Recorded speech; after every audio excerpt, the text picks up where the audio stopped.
The commission will come to order. It's good to see everyone. Welcome back from our July recess, scheduled in coordination with our colleagues on council, and I think a number of other boards and commissions that typically take some time to rejuvenate and to recover over the month of July. I hope that all of you did too. We will start here with some introductions, and we'll continue from there. I'll kick things off. My name is Nick Neptune, Chair of the Bicycle and Pedestrian Advisory Commission. Joe Caruso, Vice Chair and Chair of the Policy Committee. Brian Thomas, Outreach and Engagement Committee. Jeronica Goodwin, Planning Committee. Alex Schrotenberry, and I don't remember what committee I'm on anymore. Which one is it? Policy. There we go. Hi, Kari Barsness, also serving on the Policy Committee. Tammy Stern, Planning Committee. Mary Jo Gallenbeck, Planning Committee. Celeste Bravo Taylor, Planning Committee. Will Shoemaker, Mobility Development Supervisor. Barbara Godwin, Bike and Pedestrian Program. And I believe we have a guest of the commission. Beverly Clark, Chair of the Parks, Recreation and Greenway Advisory Board. Always a pleasure to receive Beverly Clark, our Parks Board. Thank you for joining us. We will now move on with the approval of our minutes.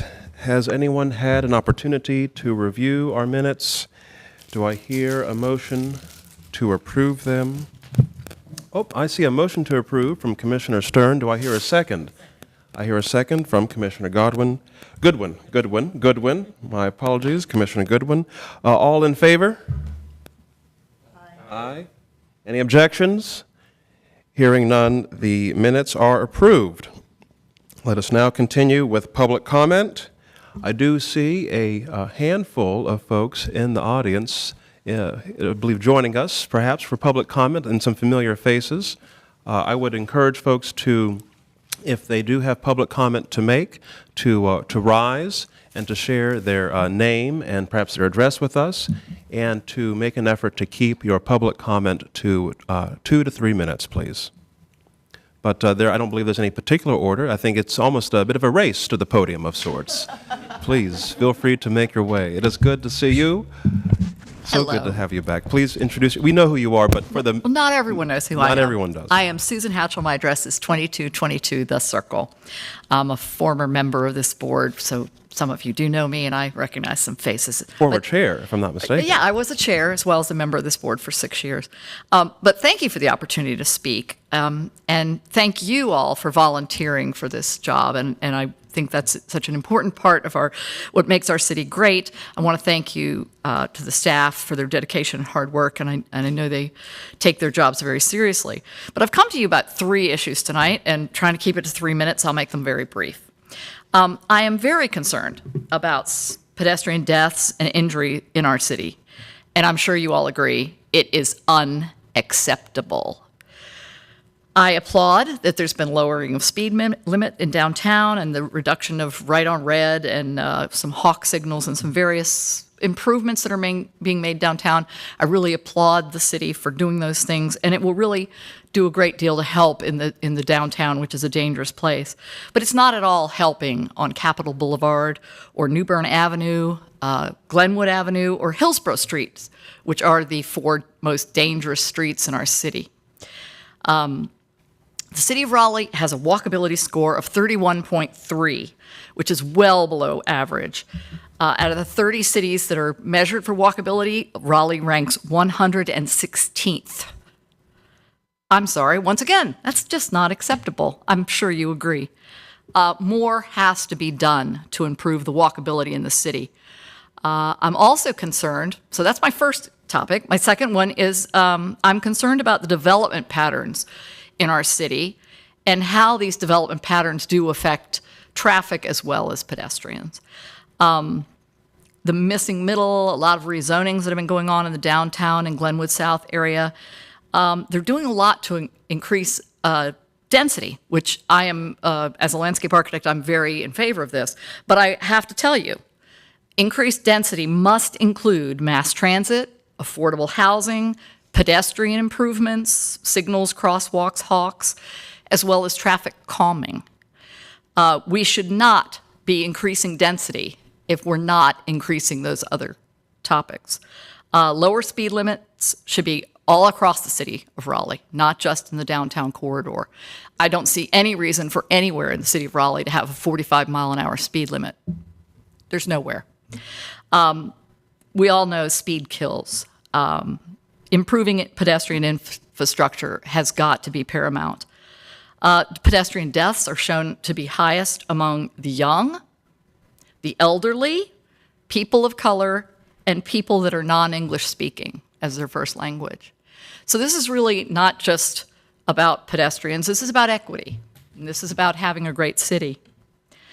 The third thing, and this is a big applaud, I attended the Oxford Road Sidewalk public meeting the other night, August 8th, and it is very exciting. This project has been 9 years in the making, and it's finally getting ready to maybe happen, or at least the public meeting occurred. It's a very exciting thing, and it was done under, I think there's been improvements or changes to the sidewalk petition process, but I'm thrilled. But first, I have to ask, why did it take 9 years? It's a good project. It's really a needed project. The second thing is the project is too small. It does not connect. So it's going to stop there at the park. It needs to continue along Oxford Road to White Oak, and then along White Oak Road to Five Points. And it's just, it's great that this is going to happen, but it's still going to be disconnected. So the third part of my comment there is that I would love for BPAC to really go to council and encourage them to fund sidewalks everywhere we have schools and everywhere we have parks. The idea that it took 9 years to get a sidewalk adjacent to a park is unacceptable. I'll use the word again. It's happening, but it's so slow. It's painful. Any rate, like I say, I know the city is making strides, but it's all too slow.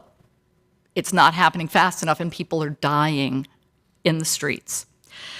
My last comment would be that great cities are not built for cars. They're built for pedestrians. And I appreciate you taking the time to listen. Former Commissioner Hatchell, thank you for joining us tonight with your impassioned remarks. I think that it is perhaps no surprise that every member of this commission likely agrees with you and is going to, will receive and embrace the remarks, I think, with the same passion and vigor as intended. And we will continue that work on into this year's session. Any comment, thoughts from the commission? Just a quick comment. I would add that there needs to be sidewalks by hospitals as well. That is very weak in Raleigh compared to other cities, but that's a place of homage and care for citizens, and to not have sidewalks by major hospital and healthcare systems is somewhat of a tragedy. So I totally agree with your comments. Thank you. Commissioner Goodwin? Yes, thank you. I'd like to add to the conversation if we could get updates from Raleigh DOT on the sidewalk projects. I know that our staff our department has been understaffed. That may have impacted the projects for going in. Funding may have impacted it. I know COVID played a role in changing how we, projects that were on the itinerary. But I also hear that the Raleigh DOT is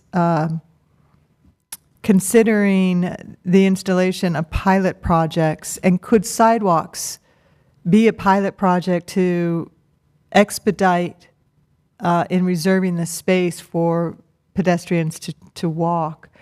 For example, on Oxford Street,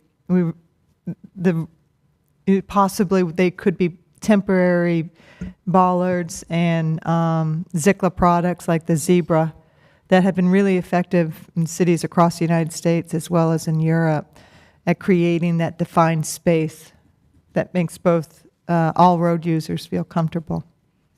So, Thank you, Commissioner Gallenbeck. Any further comment? Hearing none, we will proceed with our next member of the public who may have a comment to make. Hearing none, we shall proceed then with our first, and I believe our only presentation of the evening here. We have the bicycle program updates with our own Miss Barbara Godwin.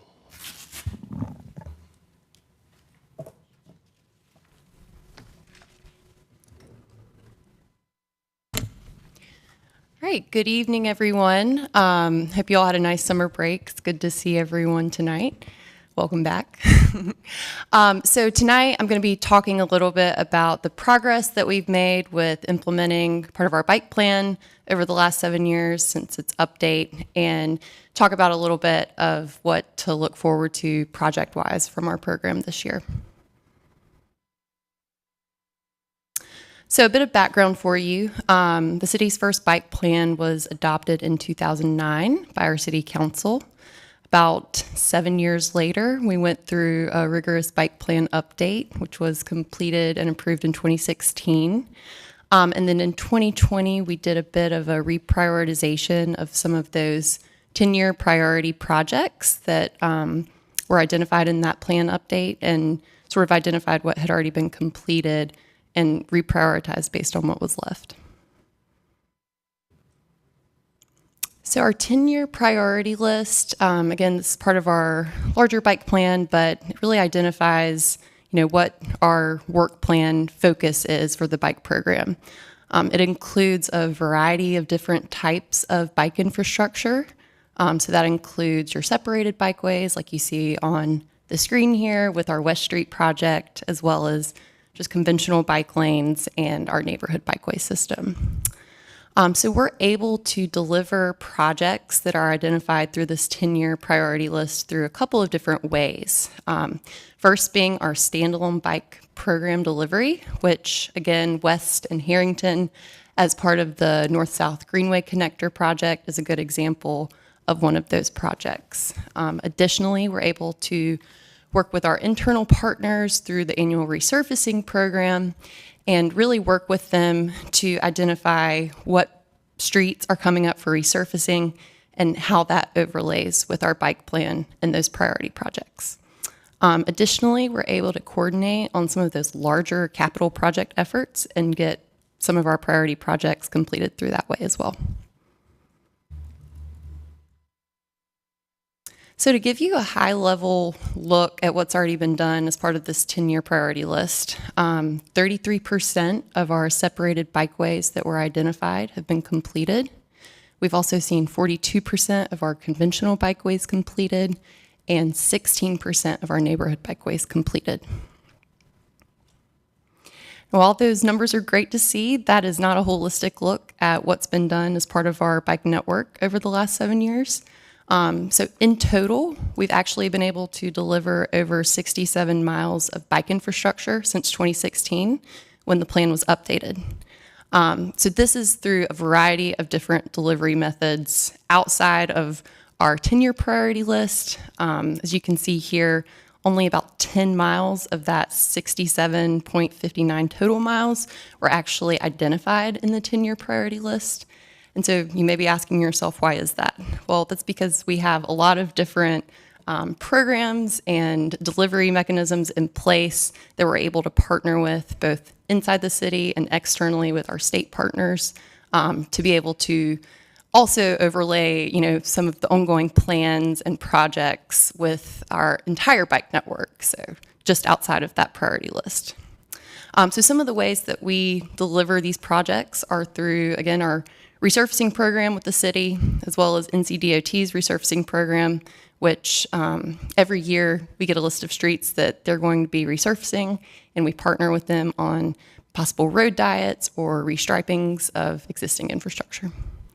Additionally, we're able to coordinate with the private development community as new projects come in, and as they propose, certain frontages along those projects, we're able to coordinate with them based on what's in our bike plan and either make changes or improvements.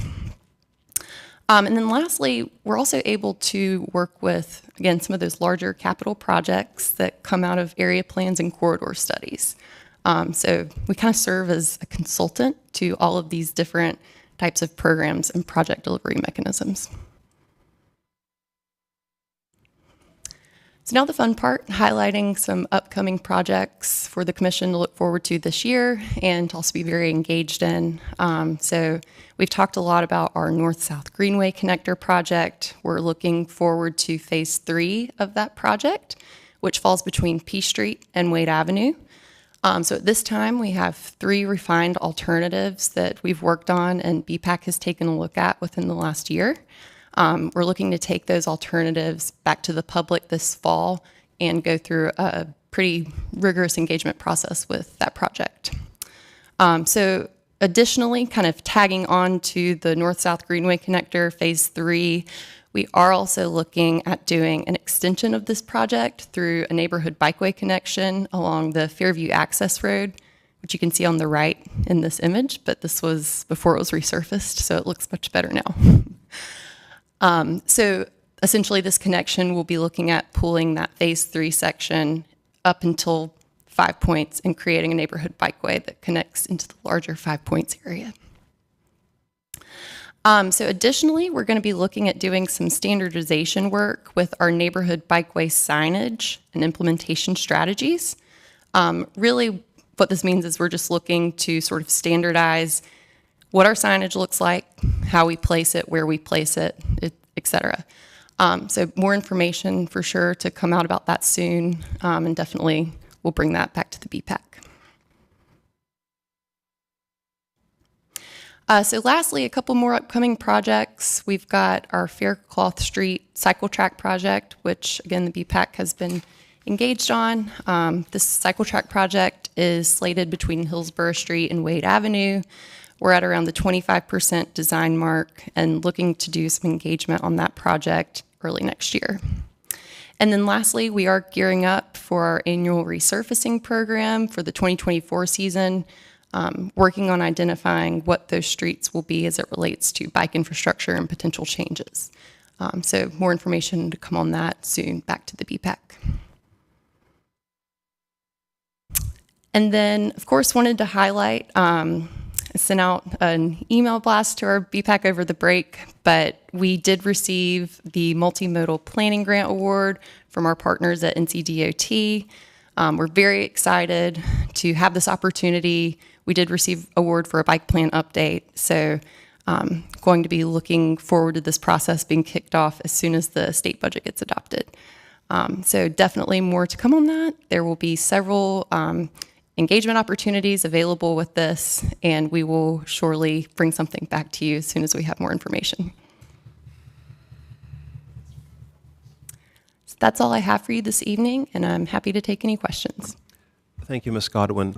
Any thoughts, comments, questions from the commission? Ms. Bravo? Question/comment. Just, I'm not sure if we had a brief update on or a brief discussion about the neighborhood bikeway signage as part of the Greenway Committee extension, and I don't think we actually kind of got to take a look at the signage.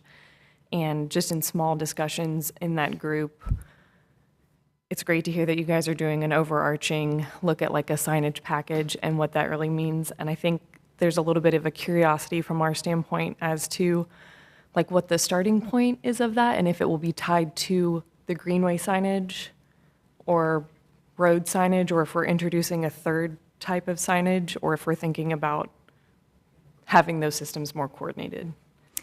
Yeah, great question. So certainly we would want to coordinate as much as we could with what Parks is doing with the Greenway signage, but because our signage would be faced in street and it would be guiding traffic, we would be compliant to the MUTCD National Engineering Standards. So I can't promise that they would look exactly like what Parks is doing with the Greenway signage, but certainly can coordinate to the best of our ability to make that look as uniform as possible. And then to the other part of your question, the starting point for this really is us sitting down with our signs and markings manager and sort of deciding what those limitations are in regards to MUTCD and what we're able to deliver from the actual look of things. And that would be something that we would bring back to you all for information and would essentially look for guidance on in terms of placement and frequency of placement and things like that.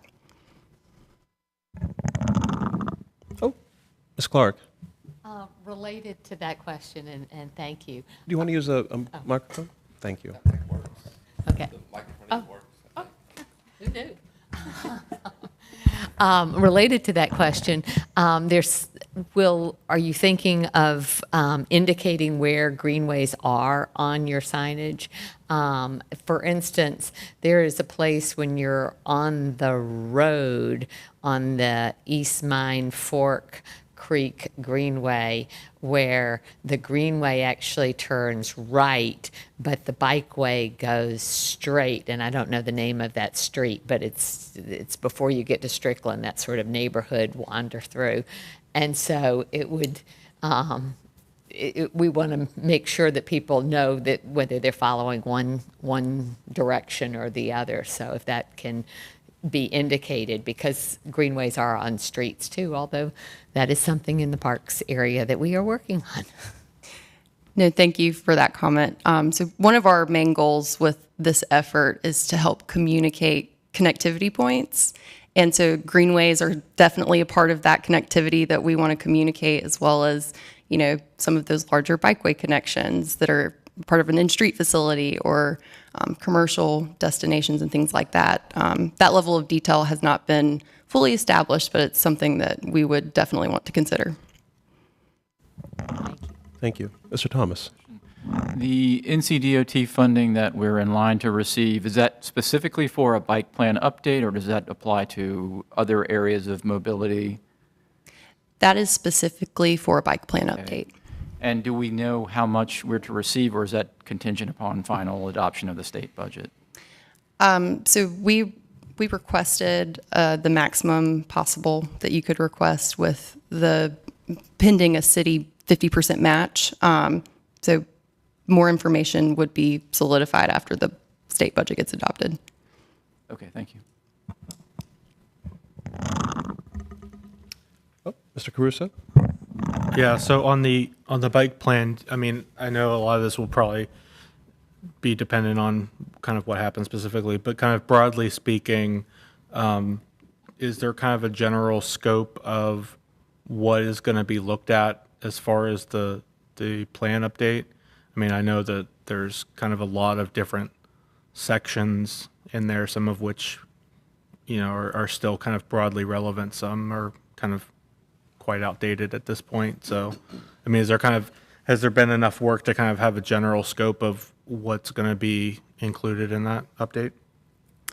We have not put together a scope of work for that at this time, but generally we're going to be looking at that reprioritization list and potentially would like to move into a more frequent basis of reprioritizing those projects. So rather than every 10 years, maybe every 3 to 5 years coming back and taking a look based on how things have changed, what, you know, policy changes have occurred and things of that nature. So more to come on that. And then I also had kind of I guess it's just a general comment that I've been hearing a lot recently about from the public broadly about, I guess, like a perception issue where, you know, at least currently most of our kind of new facilities, bike facilities at least, are come about because of the resurfacing program, which is great. Like, you know, we get a lot of facilities out of that, and it effectively costs us nothing. But I think that there's definitely a perception that the city is kind of, I don't want to say wasting, but, you know, spending time and money on facilities that are not particularly high quality. And I, you know, from a public perspective, public side of it, you know, the process of which program it is, it's extremely esoteric, and like people don't really understand why certain things happen or whatever. They just see the bike lane show up and, they say, well, why are we doing this, not this other thing over here? This is a much better facility or potential project. So, I mean, I think as part of like a bike plan update and kind of just more broadly as, I guess, a commission and city staff, I think we would kind of be well served to kind of think about how we can do better to communicate on some of, how these projects come to life and different funding sources and things like that. Because I mean, I've kind of heard that a lot, and then you kind of have a lot of people that kind of, who would otherwise be very vocal supporters of multimodal infrastructure kind of grumble whenever they feel that kind of time and effort is being wasted in their view. If I could, I'd just like to add that I hear a lot of the same, so just to support your, feedback you're hearing from the public, I hear a lot of the same type of comments. Ms. Clark? Well, I want to say the same thing, and I think it struck me when I saw the list of 60-something miles of bike lanes, but 10 of them were priority. And I think what I hear from the public a lot is, well, just because you can stripe it, you're claiming a bike lane, and that doesn't make it safe and it doesn't make it usable. And so I do hear that.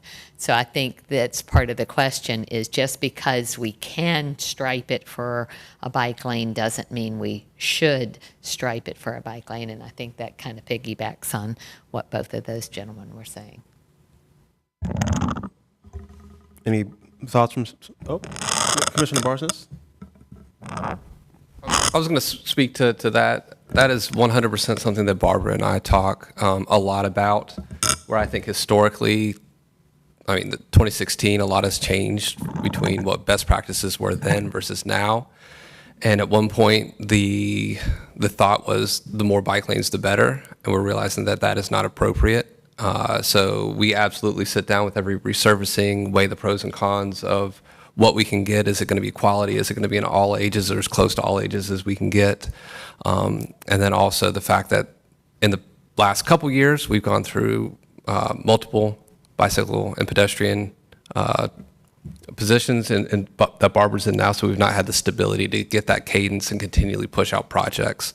So everything that you're hearing are things that we are internalizing and trying to work to make better so that we can push out quality projects, more projects, and actually be impactful and move from a coverage approach to a quality approach. Thank you. Ms. Barsness? You sort of touched on my question that I had. It was really around what kind of criteria do you guys use when you're going through the resurfacing projects? I mean, what factors are you considering when it should be worthwhile to add a bike lane or not?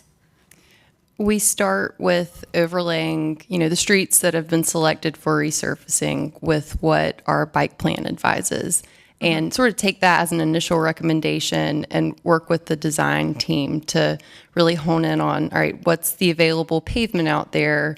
What are we able to get in terms of a quality facility on this street? And it's really a back and forth process, kind of fine tuning what that design looks like. Thanks. Ms. Gallenbeck? Yeah, thank you. So Ms. Godwin, I'm interested in knowing if there's a schedule already kind of mapped out for beginning the process. And then I'm also interested in how the staff will be engaged with the commissioners as you guys work towards the bicycle plan prior to bringing it to public community engagement. So just to clarify, the first question in regards to schedule, was that in regards to resurfacing? No, it's to launch the bike plan update. So we do not have anything concrete right now. That is information I can bring back in a future report. And Ms. Godwin, correct me if I'm wrong, but that's in part because the budget is being held up by the state. currently, our state legislature, and until that budget's passed and approved, we don't have the funding in hand to move forward with the bike plan update. Is that correct? Correct. We would start by working through the municipal agreement process, which is basically just a document that exchanges the agreement between the state and the city for the grant funding. And that would be the first step. And then that could take a couple of months. So that's the best information I have at this time, but can bring back information at a future report. So it sounds like 2024 may be the year that this project, that the update starts, which would give you time for the budget to be approved and then for you guys to go through the process of alignment and then let the project begin. The process will definitely kick off in 2024. It's possible that it could be completed in that same time frame if it were to start very early in 2024, but the likelihood is more that it would be pushed into 2025. Oh, well, For I guess that's completion. something to think about. For completion. Oh, for completion. That works. And then have you conceptualized how you're going to engage with the commissioners and have them be a part of the conversation while you are developing the plan? Or is this internal and then you present it to us and we give you feedback?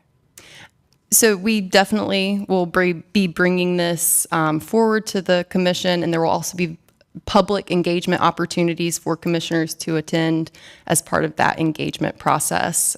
We don't have a firm map of what that looks like at this time, though. But I think we can anticipate that the commission will be involved with our colleagues on staff to sort of help build and shape at least the initial framework for this upcoming bicycle plan update, ideally with some additional emphasis on safety and connectivity, you know, as we continue to invest in and improve our bicycle network. Yeah, it's something similar to like the pilot project. We created a subcommittee for the use of the sweepers. Would it be something similar to that where? Potentially. It could look like that. Okay, great. I know I certainly look forward to being directly engaged and would invite all members of the commission to join us in doing so. Mr. Rottenberry. Now might be a good time to talk about the program since I administer these same sorts of things. I work with Integrated Mobility Division, and we do these on an annual basis. So these will all begin. There were 12 awardees, I believe, throughout the state of North Carolina. Raleigh was one, Fayetteville was another, but mostly they're usually smaller communities of a couple thousand folks. I'm working with Oakboro, I'm working with Elon, I'm working with Belmont. A lot of smaller cities usually take advantage of this program as they usually don't have staff or money to do these. And so it's a program I really enjoy doing. I do not work in this area, so happily I will not be the staff person from NCDOT working with you all on this. We do require a robust stakeholder group. I would recommend that one of us is on it because I think it's better when there's a lot of different voices in the room. And so that would be my recommendation. But usually those are somewhere between 12 to, God help us, 20 people on a steering committee. And they move forward and help the city staff administer this. So it's a program I'm very happy to work on. And yeah, the scoping is going to take a long time too. So I think that you'll probably, I imagine, we'll be working on that. And that I think would be very interesting to bring before this committee as you all are working on the scoping for this plan. I think that might be the best use of this commission for the thing, for scoping it, moving it forward. So, but just a thought. So, thank you. Thank you. Any further questions or comment? Well, hearing none, on behalf of the commission, Ms. Godwin, thank you for your presentation on our bicycle plan, our program update as to where we are today in advance of this upcoming bicycle transportation plan update. I know many of us on the commission look forward to being engaged directly, either through a steering committee of sorts or an ad hoc committee.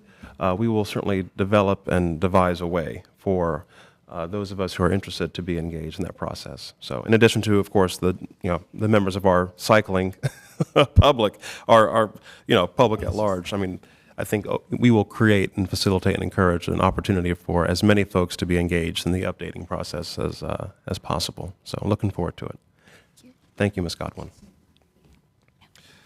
All right, moving right along. My friends and colleagues, I'll tell you what, with our first commission meeting back from recess, we may be able to get out of here in a decent amount. That's right. No jinxing, no jinxing, no jinxing.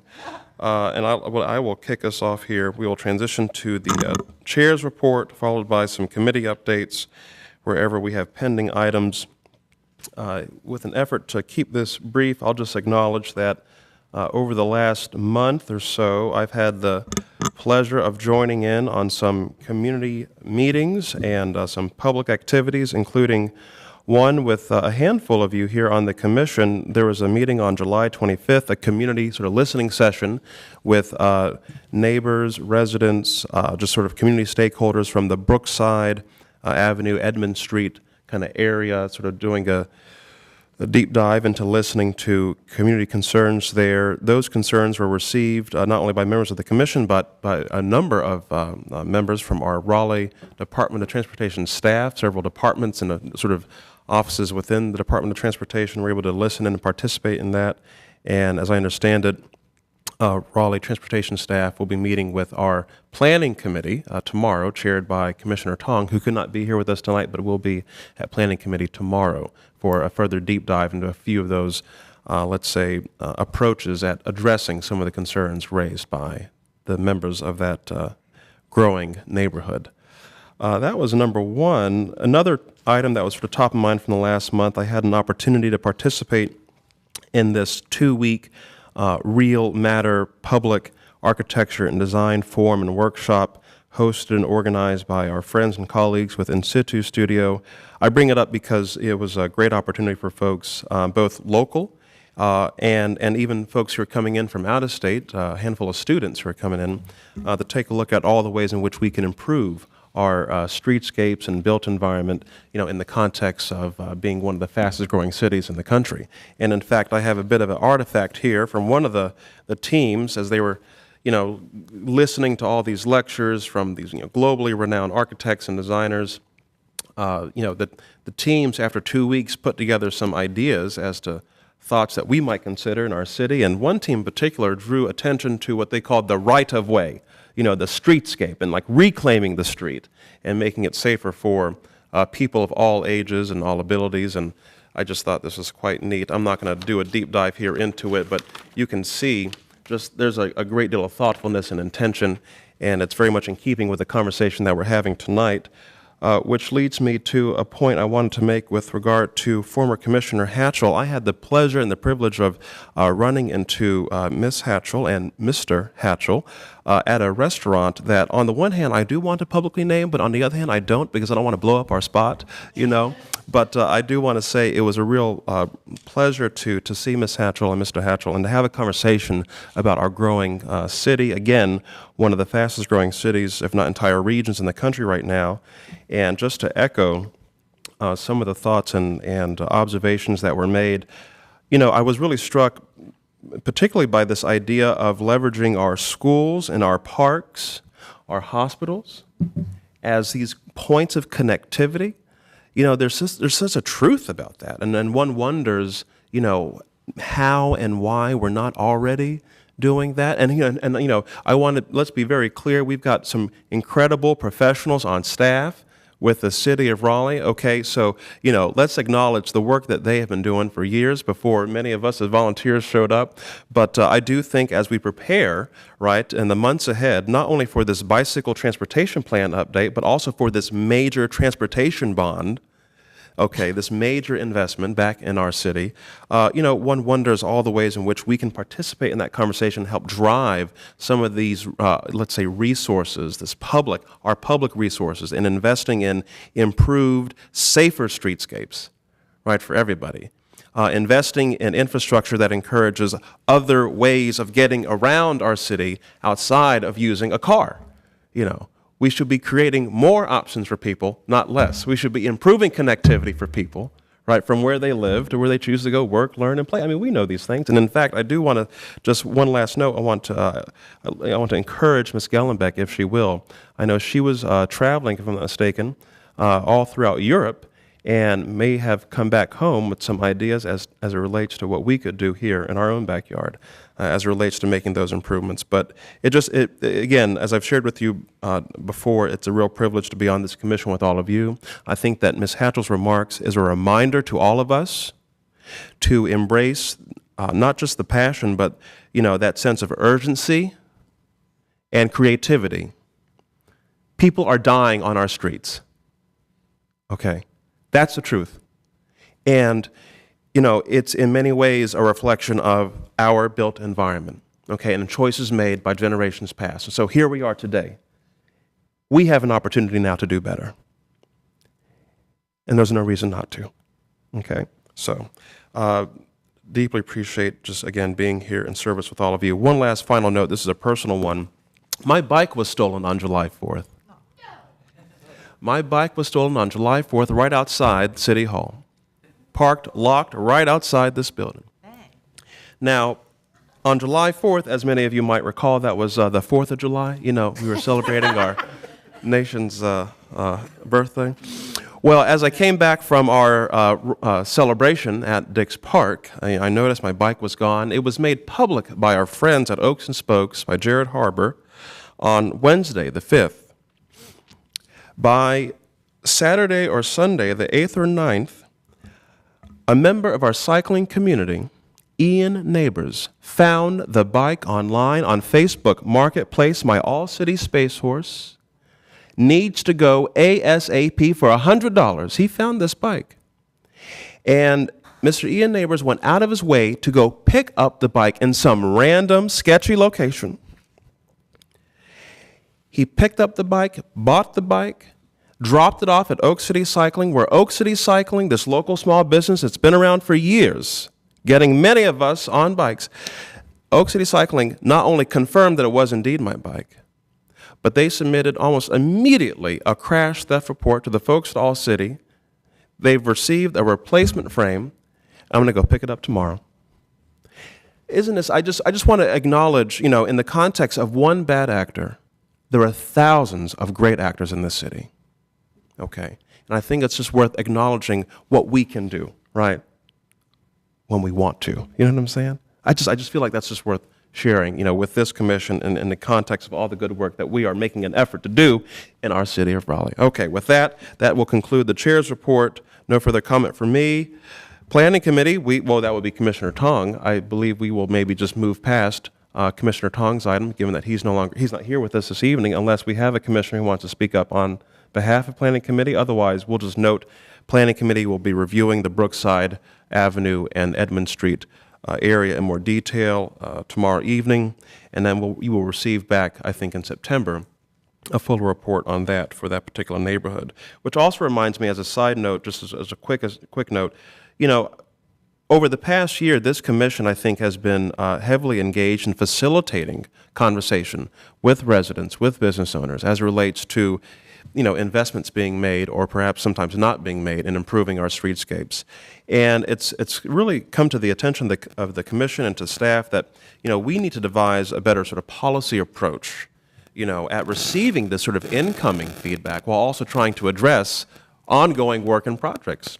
And so I just want to put this, perhaps on the radar of our very own Vice Chair and Policy Committee Chair, Joe Caruso, as an item that's top of mind, in terms of devising a policy-wide approach, in coordination with staff as to how we can better receive all this incoming, whether it's from friends and colleagues like Miss Aerosmith with Kaplan Drive. Do we remember Miss Aerosmith? She was visiting with us on a few occasions earlier this year to address issues along Kaplan.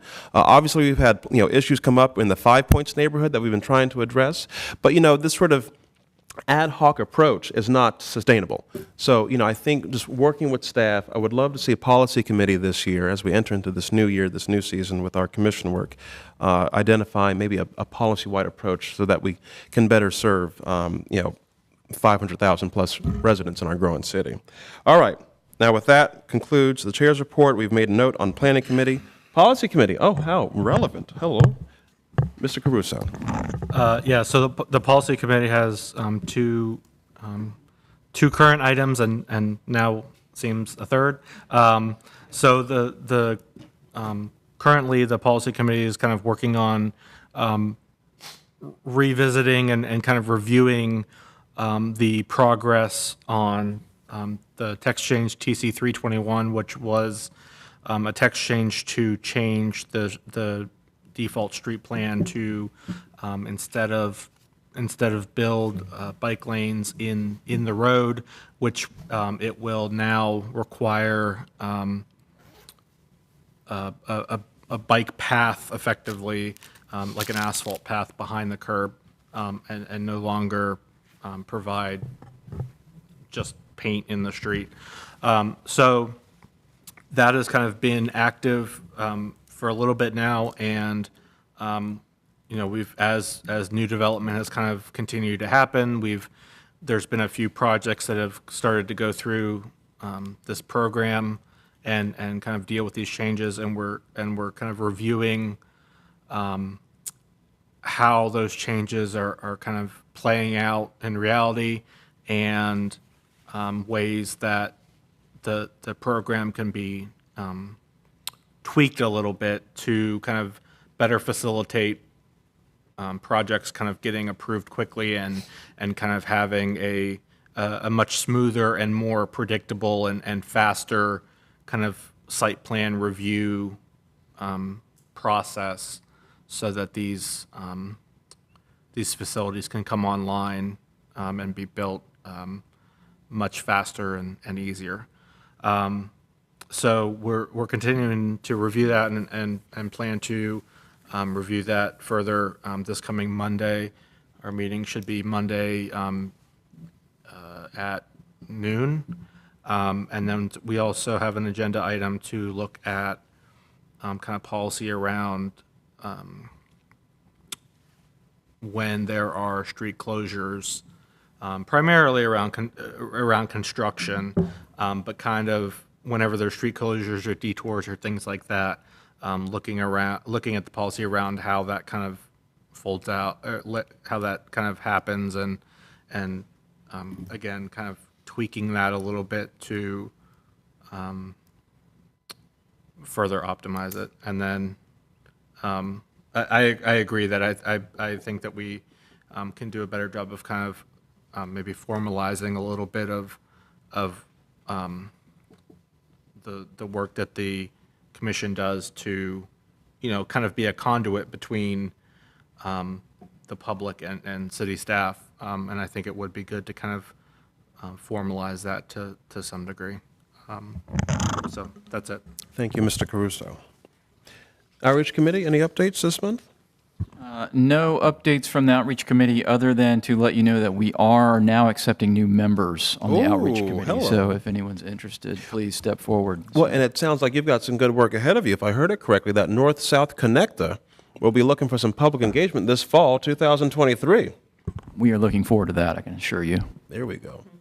Awesome. Thank you, Mr. Thomas. Staff reports. Yes, so a couple of updates from me tonight.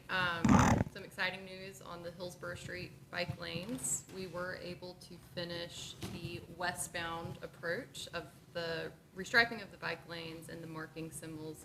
So that side is completely finished. The eastbound side has been started, but unfortunately due to some of the inclement weather, the work on that has been delayed. We were trying to time construction of that with before students started moving in to NC State. That has now happened. We've got a very active campus over there. So we're waiting to finish scheduling the remainder of that work after coordinating further with the university and the Hillsborough Street Corporation. So that is my Hillsborough Street update. And then I have another update. At the last meeting, we spoke a little bit about the e-bike rebate program. I believe there's been some interest from the commission in learning more about that. So as I mentioned, that effort is being managed by our sustainability department. I was able to connect with them and talk a little bit more about, what to expect. It sounds like they're gearing up for a pilot launch in spring of 2024. So right now they are working on a federal grant opportunity to seek out funding to be able to procure a third-party vendor who can manage sort of the administrative side of this e-bike rebate program. So that's kind of what's currently happening, but they are hoping to have everything in place and ready to go for a spring launch. Mr. Shoemaker? Nothing for me, thank you. Heard. Thank you, Mrs. Shoemaker. We will now proceed. Oh, looks like we're done with staff. Before we move forward, I wanted to see if maybe Ms. Clark from the Parks Board has an update or two to share. Of course. Thank you. Well, one important thing that I think will interest many of you all is actually not great news, and that is a report on Crabtree West. You may have heard that part of it is open, the part between Ebenezer Church Road and Raleigh Road, but the part between Raleigh and Lindsay Drive in the Oak Park neighborhood involves a suspension bridge across the creek, and there's been a delay there.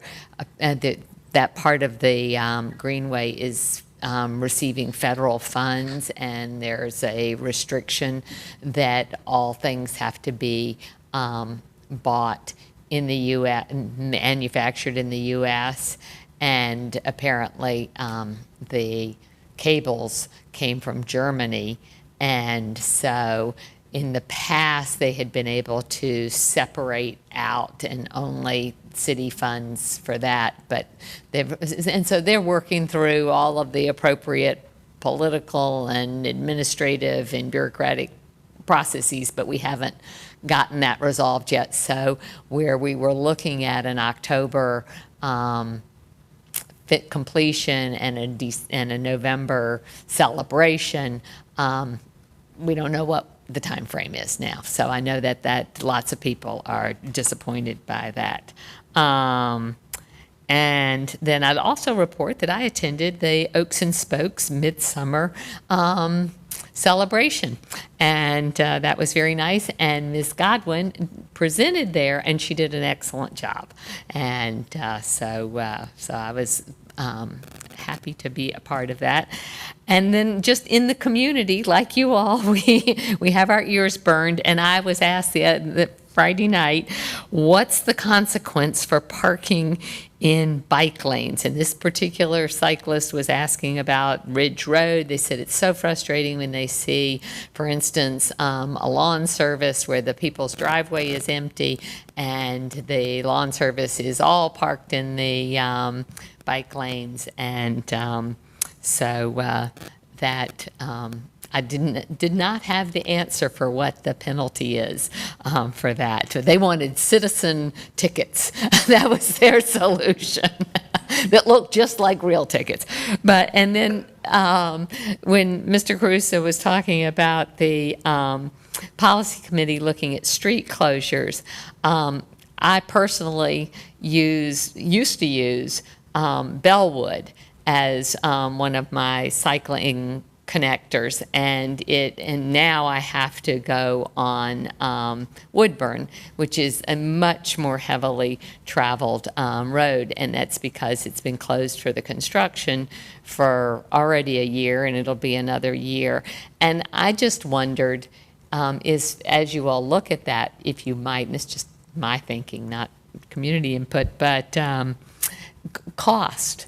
What I don't know what a developer pays when they get use of a city street, and if those fines or maybe they're not fines, they're just permitting requirements, whether they're commensurate with the impact that it has on citizens. So I would love to kind of throw that into your review if I could.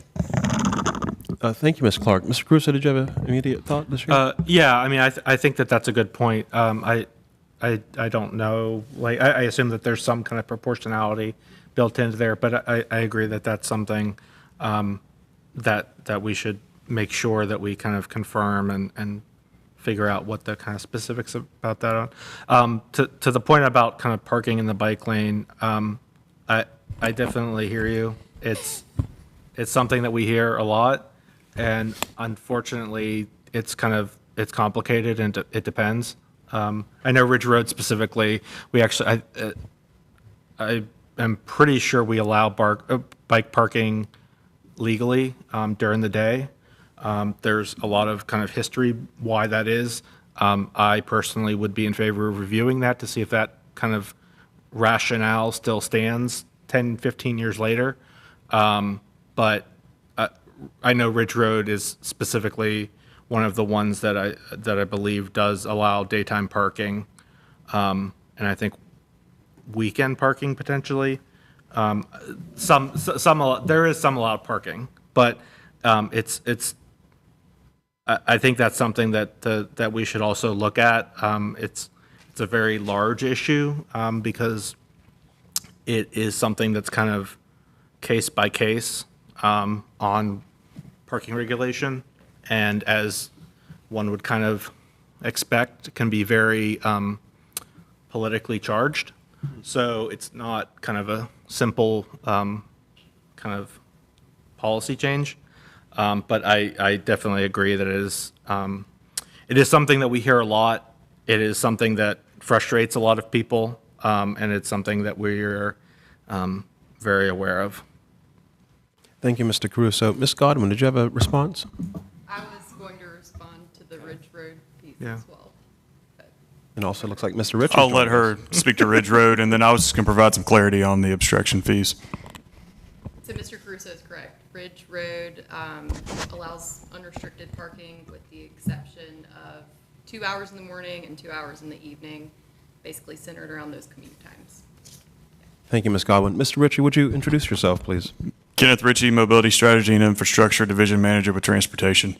So just a little bit of history on those obstruction fees. So those were established in 2017, I believe, as part of the Development Services User Fee Study. So at the time that those fees were initiated, they were based off of staff effort to essentially go out, not only permit them, but then go out and inspect them on a regular cadence. And so that's really how the rates that we have today were established. Obviously, that is not a consistent model when you look at other cities in terms of how they look at those types of fees, because there can be a usage or almost a lease type of value that they assign to them in other cities. So certainly, I think that's an area that we could consider, but certainly that would be a policy direction that would be different than how we've kind of handled those in the past. But just to kind of put that out there from a little bit of history of those fees and how they were established. Thank you, Mr. Ritchie. Absolutely. Any further comment from the board or the commission? Is it open now for general? We are transitioning to general board comments. Well, I would love to hear. I think we would all love to hear from you, Ms. Kellenbeck, especially after all your travels. Oh, well, I would save that for another time because I've got more important things to talk about here. And it is related to the policy committee, so I'm sorry, Joe. You are really being picked on today. Schedule out One of the issues that I'm hoping that the city of Raleigh implements is secure bicycle parking for new developments that will complement the city's Raleigh e-bike incentive program. That as an e-bike owner, I can say with confidence that these are awkward, heavy vehicles to store. And they also have a vulnerability, so keeping them outside because of their electronics really isn't conducive for that type of ownership. And It came of mind when I listening to the residents in the Five Points area that are very concerned about the development at the corner of Whitaker, Bickett and Fairview. And the same was expressed for the neighborhood that surrounds the development going on Oberlin and Fairview Roads.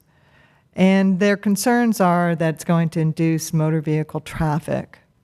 And so we had a minimum car parking policy that was eliminated last year. But that policy went into place and it really incentivized car ownership. And it propelled that mode of travel because of it. It induced it. And I think that there's almost this sense of obligation to do the same for active transportation vehicles, that we should have something in place the city requires for new developments to have a secure biking facility per unit so that the residents and the owners have a place to safely take care of that mode of transportation. So I'd like to put that on the docket for talking about it, for expanding the conversation, and possibly is that something that we can explore as a policy. The other thing that I really want to bring to the table again is the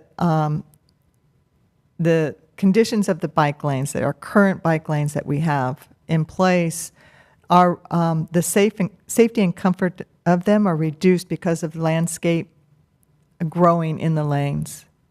And so, for example, our two great, that the north-south connector that's protected and beautiful and something for us to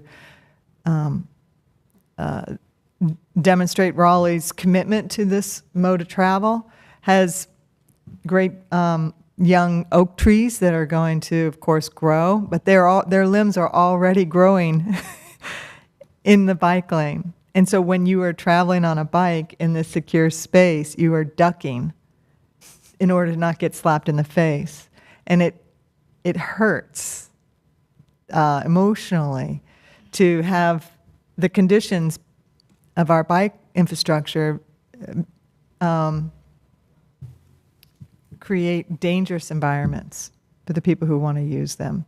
So another example would be tall grasses and plants that are growing in Wake Forest Road's bicycle lane. And the part that really gets me is that when we talk about political will, there are people out there that say that investment in bike infrastructure isn't panning out because we don't see anybody using them. And we know why, because it's not safe. And these little adjustments, I think, will have a big impact.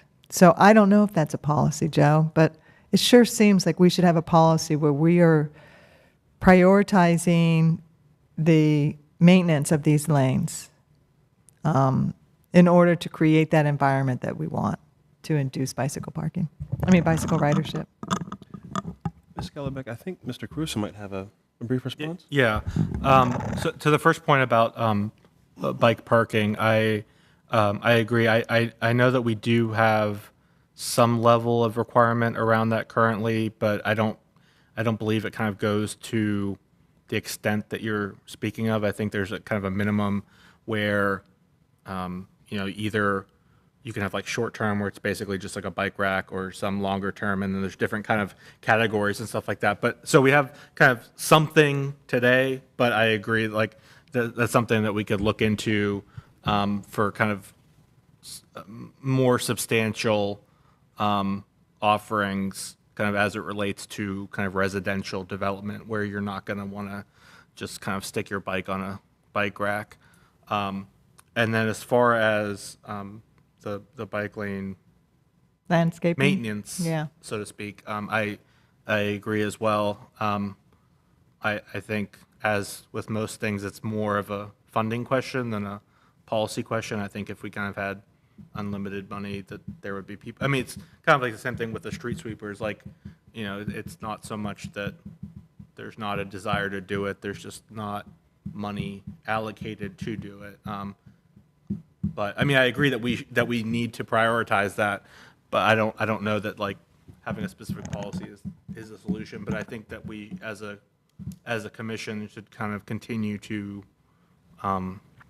raise that as a priority and raise that as something that, is important. So. Mr. Ritchie, can you participate in this conversation about the maintenance of the bike lanes and how we can advance that so that it's not something that we keep bringing up over and over? So certainly when it comes to just the routine maintenance, I know that we had started a pilot. There's been a couple of challenges that have come up with the sweeping pilot that our maintenance staff's continuing to work through with us. As it relates to the landscaping element, I think there's certainly some conversations that can be had with some of our partners in planning and development and urban forestry.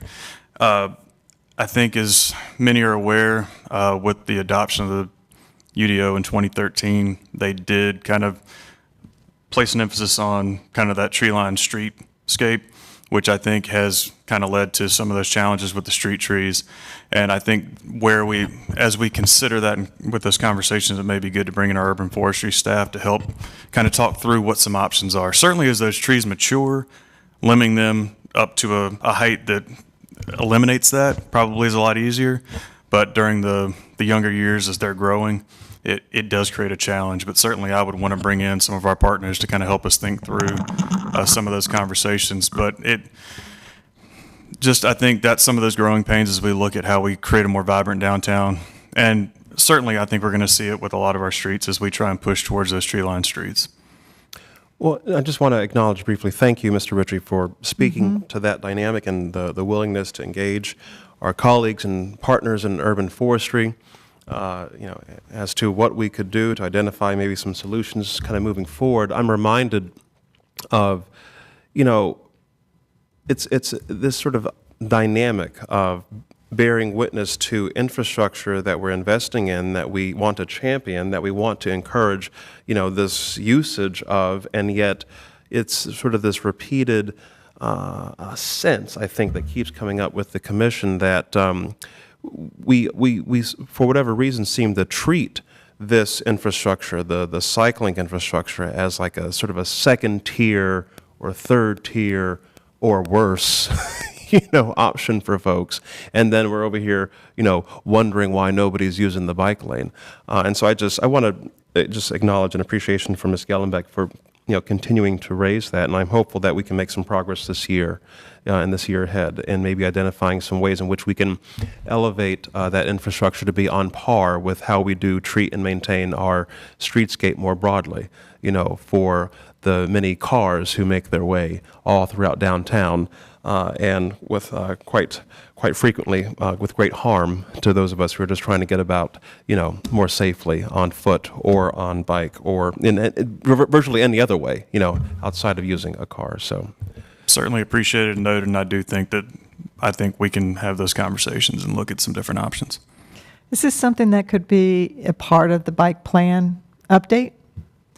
Certainly, I think that's a piece. I think the other element that, as we think through the downtown mobility and operations study that we're hopefully going to be kicking off here in the coming months, I think that's an element as we look at priority corridors that we'll need to consider. Okay. the scoping. I am. Thank you, Mr. Ritchie. I also wanted to make a comment about the new developments that are going on downtown, particularly the ones that are adjacent to our protected north-south connector. The construction fences are blocking the sidewalk and the bike lanes. And so, but the car lanes remain open. And I want to know if this is a policy that we can evaluate, and we could take some of the motor vehicle dedicated lanes and secure space for active transportation users. So we continue the infrastructure that we're providing instead of cutting it off for how many months, I'm not quite sure. Years. There are residents who live in north at West Street that they feel very disappointed and angry that the bike lane and the safe walking space has been blocked off by these construction fences. And I look and I see these 2 motor vehicle lanes on Harrington Street. It doesn't really merit enough motor vehicle traffic to dedicate that much space to them. But if we were to narrow it down to a lane and a half, and then the half of the other lane would be for walkers and bike riders, I think that drivers would be accommodating for that short block. And yet it would be, again, big impact on the quality for walking and biking in our downtown area. So I'm really upset that our dedicated protected bike lane has got a fence blocking it off. It just doesn't compute that we aren't requiring that we reserve some of that public land space for that mode of travel, that we just don't put them right in the middle of a motor vehicle lane. I don't know. Is that a policy that we can work on? So again, so this is kind of what you're speaking to is kind of part of the agenda item in the policy committee around kind of looking at it a little bit more holistically around road closures and so most of our road closures, at least the ones that are kind of more impactful, are generally kind of construction related. So certain road closures are kind of unavoidable, like if there's some type of utility work that's a weekend or whatever. Some of those just are kind of hard to plan around. But like these longer term, multi-month closures for development, especially in the downtown where space is at a premium and detours are challenging in some respects, but also much easier in some others, is kind of figuring out the right balance of what the policy looks like on when road closures should be allowed, and when they are allowed, what the mitigation should be. Unfortunately, the challenge is that a lot of these kind of are case by case, depending on kind of where specifically they are and what rerouting options are available and kind of the length of the project and everything. So unfortunately, I don't think it's ever going to be kind of completely cut and dry, but it's definitely something that we're looking at to kind of provide our kind of feedback on better guardrails and better outcomes, the types of outcomes that we would like to see.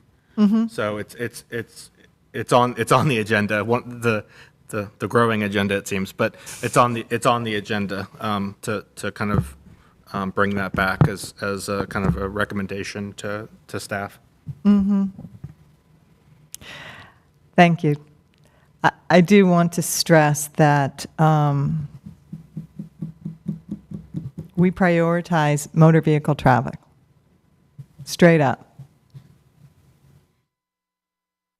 We don't make really, so I believe that there's room for us to prioritize this other one, straight up, and that it's not a case-by-case basis. And that by having clear guidelines on how we do it, is going to advance us in motivation, because I know that the city is looking to reduce its carbon footprint. And the way to do that is to diversify our mode of travel. Okay, moving on. Update, Whitaker Mill. I've been asking about Whitaker Mill bike lanes for a while now, and I'm interested in the no parking signs on a stretch of Whitaker Mill Road where the residents and public are still parking in the lane. Is there an update on that, Ms. Godwin? I know our parking team was going out to assess the current inventory of no parking signs. I'll bring back a report on what they found. Oh, great. Thank you. Okay, and then I'm going to end on a lighter note. I had the privilege of sitting down with Go Raleigh's Smart Commute team and to listen to their teen summer program that they hosted for the first time this year. It was on developing your multimodal skills. So the thing that struck them all is that the topic that interests the teens the most was sustainability. That really engaged their enthusiasm and participation in that day's event. And so for this rising workforce, sustainability is really important. And then the really cool thing that they were given a chance to do, the teens were showed how street designs are, how to use the technology or software for street designs, and then they were able to design a street.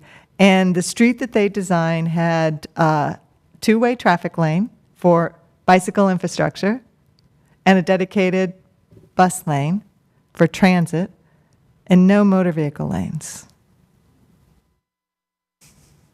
I think that's where we should be moving towards. So thank you very much. Thank you, Ms. Gallenbeck. Any further comment from the commission? Mr. Thomas?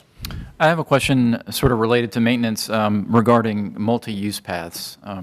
We've been installing more of these, and in general, I'm a big fan of them. But I'm wondering if there is a process, a schedule for looking at them, resurfacing them. I'm thinking of two in particular along Lake Wheeler Road and the Centennial Bikeway. They are both in terrible condition. They're just lumps and broken sections of asphalt throughout them. I ride there regularly. I walk there regularly, particularly on Centennial. My bike chain has been knocked off multiple times because of just the jarring of going over bumps. And so I'm glad that we're installing these. What is our plan for maintaining them, looking at them for resurfacing them and repairing them? So we do have a side path rehabilitation program. Can you remind me which? Lake Wheeler Road, kind of the, I guess it's the west side of Lake Wheeler Road, and then the Centennial Bikeway along Centennial Boulevard. Okay. I can bring back a report on this. Okay, great, thank you. Thank you, Mr. Thomas. Mr. Caruso? Yeah, I had a question for staff as well about an update on the project, the NCDOT project at Lewisburg and New Hope Road. Last we heard, the NCDOT was kind of planning to finish that project and kind of stripe the crosswalks and move the pedestrian signals. And I think kind of early this year or late last year, they, the communication from DOT was that they were kind of waiting for warmer weather. So it's certainly here. And so I just wanted to make sure that that doesn't kind of continue to fall through the cracks. I mean, again, like I know it's not a city initiated project, but I was hoping that someone from the city can kind of pass that along and make sure that, and kind of find out what's happening, because that project has kind of languished for 2 or 3 years now. We'll bring something back. Thank you, Ms. Godwin. Thank you, Mr. Caruso. Any further comment from the commission? Oh, Ms. Clark. Just one other FYI for members here and for members of the public. If you're familiar with the Neuse River Trail, and speaking of New Hope made me think of that, there currently is a detour where the utilities department is replacing sewer lines along the Neuse River, and the detour involves Rogers Lane, and it's well marked and it's been an effective detour. However, we were provided an update at the last Greenway Committee meeting that there is additional water and sewer line work preparing to happen. I think it'll be October, and there will be an additional part of the Neuse River Trail that is blocked off, and there is not an adequate detour. So just FYI. Again, it goes to, because the greenways are part of that connected infrastructure. And, unfortunately or fortunately, they were primarily designed along sewer easements. And so when there is major water and sewer work done, it has a tremendous impact on our greenway system. So. Ms. Clark, thank you for that FYI. That actually creates a good space to briefly note that the Commission has been in conversation with staff about receiving an update on our greenway system since we've passed this master plan, a significant master plan update, I think in May of 2022 or sometime in late spring, early summer 2022. And here we are, over a year later in 2023. Would love for the Commission to receive an update on kind of where we are in the implementation of that plan. So I would encourage commissioners to be on the lookout for that update, most likely coming in September of 2023. Ms. Gellenbeck. Yeah, it's not related to that, but there is one more thing I wanted to ask Ms. Godwin about, and it is about traffic signs. While I was speaking with the Go Raleigh team, they were sharing their goals for engaging with the high school community to empower them for using our public transit services in addition to the other like a school bus. And the conversation was brought up about Walk My City signs that the city adopted. And are those signs readily, could they be ordered and implemented by the community request? Are you familiar with those Walk Your City signs that came out like, 5-6 years ago? Longer than that now. Yeah, Almost a decade. That was Matt. That was Matt Tomasulo. sign. Yeah. Doing that. But Yeah, sorry, Barbara, you might have been in school. well, unless staff has an update, my impression is that That was a private thing. That Yeah. I don't think It was, but then I remember Mr. Lamb saying that it was adopted by the city. Okay. well, does the staff have any information about that? I think Mr. Caruso is correct. That was a private effort that was Initially, maybe yes. accepted by the city, and I would have to dig a little bit more on the history of that to truly understand how expansion of that could work, if it could work. So. That would be great, because I do recall Mr. Lamb sharing that the city adopted it, but it never really was implemented. We had to take down the signs the tactical urbanism that he put up. And the reason why the city adopted it was because the general public really appreciated them, that it engaged their awareness for their environment and, planted a seed to walk instead of drive. The signs were purple. And so to speak on that, Yeah. purple is not MUTCD approved, but everything that you're talking about is exactly what Barbara wanted to bring up and bring to you later with the neighborhood bikeway signage. Okay. It's probably not going to be an apples for apples comparison exactly what that was, again, because it started as a private effort. But exactly, I think the core of what I'm hearing you say is everything that Barbara and I have talked about and wanting to expand and bring back to you to get more input so that we can expand that, to have that communication for whenever the greenway splits and a bikeway goes forward, knowing that there's, from a greenway connection, that there are bike lanes to grocery stores. Again, that is all information that we want to communicate, and that's something that I think we have wanted to and discuss prioritizing over the next year and getting input from you. So that's at the core is very much something that we want to do and get done soon. And maybe to be further clear, sort of integrating both bike and pedestrian, right? Sort of signage that encourages folks to walk and bike, or just make Yeah. their way around their city. Absolutely. One of the things I witnessed in Europe that had implemented the bicycle network infrastructure was their signs had both the time to walk and bicycle on the sign. So it kind of expanded your awareness. But the Go Raleigh team is really interested in what your walkability is and how much time does it walk. Not interested in the distance, but it is about their libraries, the park, shopping centers. Those were the kind of things that were on the Walk Your Way. So it sounds like they're not available, but I appreciate you giving me that insight into it being. Maybe not Walk Your Way, but we'll figure out a new catchy branding to Okay. bring Yeah. that to you. That's compliant. Yeah, and work with Go Raleigh's team. Thanks. Thank you, Ms. Gallenbeck. Any further comment from the commission?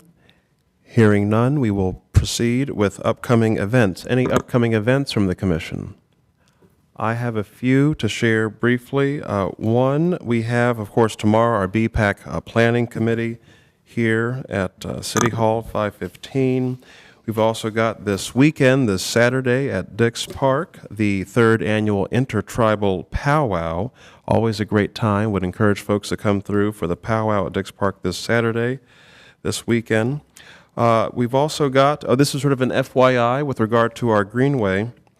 There's a stretch of the Rocky Branch Greenway Trail quite near Dix Park. It's right on the other side of, let's say, Saunders, and there's a Gateway apartment complex. You'll see lots of growth and development there happening courtesy of the private sector. What's relevant to this conversation is that between August 28th and the 31st, next Monday through Thursday, about 50-plus volunteers will be out there with the artist and the muralist Taylor White painting a new mural along the stretch of Greenway Tunnel that runs in that area.